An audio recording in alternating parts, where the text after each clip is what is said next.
We have former DGP of UP, Vikram Singh, joining us.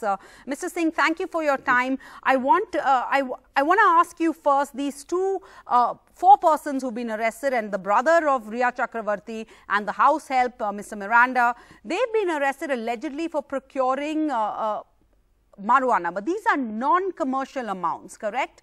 It's, marijuana and ganja. Does the NCB normally register cases or get involved with cases of drug that are of such small amounts that you may find in, college students' pockets or in, in religious aesthetics on the banks of Varanasi? Absolutely, you're absolutely right, in the sense that it appears to be a technical case. Legally as per the rule book, but at the same time, Narcotics Control Bureau is a very prestigious organization of Government of India, and they are meant for higher purposes.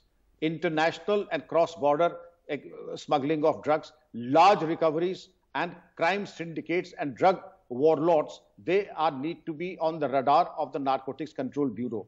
This level of recovery would perhaps only be at the level of a police chowki or a thana level. It will not be at the level of the Narcotics Control Bureau. That is why I say it would at best be a technical case, and lo and behold, the accused also got bail because of the fact that the quantity was absolutely minimal and not at the level in which he could have got a protracted punishment or a sentence. Therefore, I would say that Narcotics Control Bureau has gone down, but the only silver lining is that they did not add, as is alleged in case of civil and thana police, that they added their own stock of narcotics to enhance the charges and make it more severe. At least to that credit, they have been honest about it. But as far as the recovery is concerned, it only makes it a technical case and nothing more. NCB normally doesn't involve itself in such petty recoveries and petty matters. But the fact remains that if there are talks on the WhatsApp, if there are talks and there are leads that go to show that there is larger ramification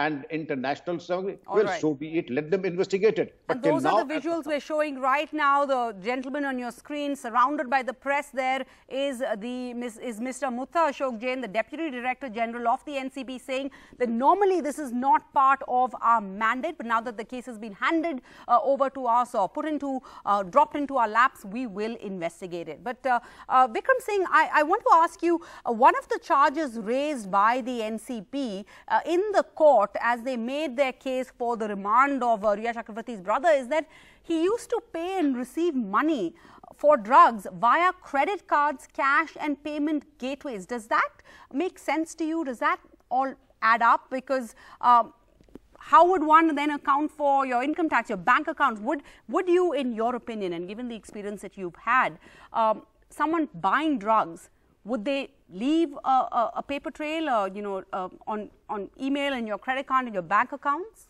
On the face of it, it looks very, very indiscreet and stupid for a person to indulge in this kind of a nefarious activity and leave massive and loud footprints and fingerprints that way. Normally, a person would have thought 100 times. The person appears to be educated and street smart. One would not have expected that to happen. But in a moment of indiscretion, he may have committed this folly, and it remains to be seen to whom the payments were made. I know of them, but they are more by way of isolated and exceptional cases of less than even 1% where people have been stupid to use the debit and credit cards for nefarious activities and illegitimate activities. So stupider things have been done, so benefit of doubt for now. But thank you so much, ex-DGP Vikram Singh, for joining us tonight with all your expertise. Thank you and good night.